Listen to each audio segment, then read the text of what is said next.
ఇలా అటెండర్ నుంచి ఆర్డీఓ ఉద్యోగం దాకా 95% స్థానికులకు దక్కే విధంగా బీఆర్ఎస్ రాష్ట్రపతి ఉత్తర్వులను సాధించింది అధ్యక్ష. బీఆర్ఎస్ ఏడాది పాలనలో 1,62,000 ఉద్యోగాలు ఇచ్చింది అధ్యక్ష బీఆర్ఎస్. ఈ మాటకు మేము కట్టుబడి ఉన్నాం. ఇవాళ ఒక్క ఉద్యోగం ఇవ్వలేదనే మీ తప్పుడు విష ప్రచారాన్ని మానుకోండి. 1,62,000 ఉద్యోగాలు బీఆర్ఎస్ ప్రభుత్వం ఇచ్చింది. ఇవాళ అబద్ధమే మీ ఆత్మ, అబద్ధమే మీ పరమాత్మలాగా పదే పదే మా మీద బురద జల్లుతున్నారు అధ్యక్ష. జాబ్ క్యాలెండర్ సంగతి తెలిసిగా ఇవాళ మీరు 57,000 ఉద్యోగాలు ఇచ్చామని చెప్తున్నారు. నేను జాబ్ క్యాలెండర్ కూడా నా దగ్గర ఉంది, కానీ టైం లేదని చదువుతలేను. దాంట్లో టైం మళ్ళీ నెక్స్ట్ డిస్కషన్లో చెప్తా.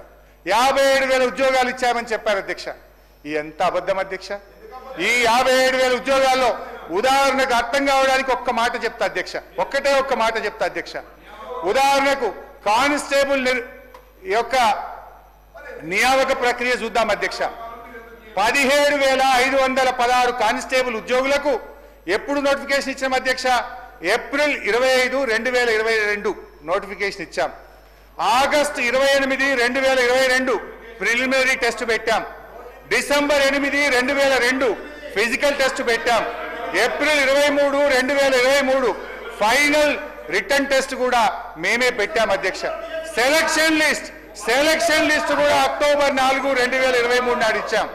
ఎన్నికల కోడ్తో నియామక పత్రాలు ఇవ్వకపోతే మీ ప్రభుత్వం వచ్చినాక నియామక పత్రాలు ఇచ్చి మేమే అంతా చేశామని చెప్తున్నారు అధ్యక్ష. నియామక పత్రాలు ఇచ్చి ప్రచారం చేసుకున్నది ఎవరు అధ్యక్ష? ఈ పద్ధతి ఎట్లుందంటే వెనకటికోవడం వంటంతా వండి పెట్టినాక గంట తిప్పి అంతా నేనే చేసిన అన్నదట. ఇవాళ వీళ్ళ పరిస్థితి అట్లా ఉంది అధ్యక్ష. అధ్యక్ష, ఈ వీళ్ళు చెప్తున్నటువంటి 57,000 ఉద్యోగాల్లో కాంగ్రెస్ ప్రభుత్వం వచ్చినాక నోటిఫికేషన్ ఇచ్చి వీళ్ళు ఇచ్చిన ఉద్యోగాలు 6,000కు మించి లేవు. మిగతా అన్ని కూడా బీఆర్ఎస్ హయాంలో వచ్చినవే అధ్యక్ష.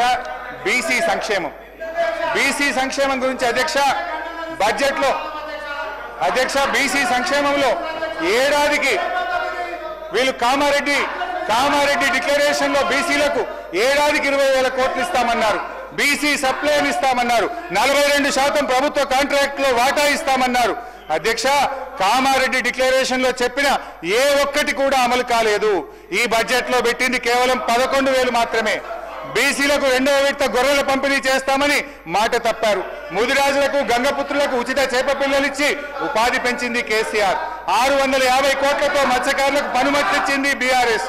కేసీఆర్ గారు ఉపాధి పెంచితే ఈ ప్రభుత్వం ఉపాధి కాల్పోయేలా చేస్తుంది. నాయి బ్రాహ్మణులు రజకులకు కేసీఆర్ గారు ప్రారంభించిన ఉచిత విద్యుత్ పథకం ఇవాళ ప్రశ్నార్థకమైంది. 15 నెలలుగా నిధులు విడుదల చేయక నాయి బ్రాహ్మణులను రజకులను ఈ ప్రభుత్వం గోసబుచ్చుకుంటుంది. నాడు కేసీఆర్ గారు గౌడన్నల మేలు కోసం చెట్టు పన్ను రద్దు చేశారు. పాత బకాయిలు రద్దు చేశారు. ఆటోమేటిక్ రెన్యువల్ విధానం తెచ్చారు. వైన్ షాపుల్లో 15% రిజర్వేషన్లు తెచ్చారు. నీరా కేఫ్లు పెట్టి ఉపాధి పెంచాం. కానీ ఈ ప్రభుత్వం వచ్చిన తర్వాత రాష్ట్ర వ్యాప్తంగా కళ్ళు డిపోల మీద దాడి చేసి మా గౌడన్నల్ని జైల్లో పెట్టిన ఘనత ఈ కాంగ్రెస్ పార్టీకి దక్కుతుంది అధ్యక్ష. కులానికో కార్పొరేషన్ పెట్టారు. కనీసం చైర్మన్ పదవులను వేసింది తప్ప ఇవాళ కార్పొరేషన్లకు నిధులు లేవు. ఆ కార్పొరేషన్లకు విధులు కూడా లేని పరిస్థితి అధ్యక్ష. ఎస్సీ ఎస్టీ మైనార్టీల సంక్షేమ అధ్యక్ష ఎస్సీలకు గత బడ్జెట్ లో ఎస్సీ సప్లైన్ లో 33,127 కోట్లు కేటాయిస్తే అధ్యక్ష మొన్న డిసెంబర్ నాటికి కేవలం 9,800 కోట్లు మాత్రమే ఖర్చు పెట్టారు. అంటే అధ్యక్ష ఎస్సీ సప్లైన్ కూడా అమలు కాక ఈ రాష్ట్రంలో అన్యాయం జరుగుతున్న పరిస్థితి.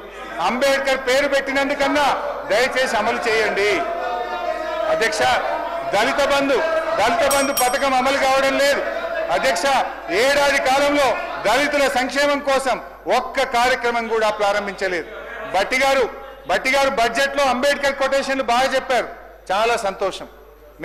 మేము కూడా గౌరవిస్తాం.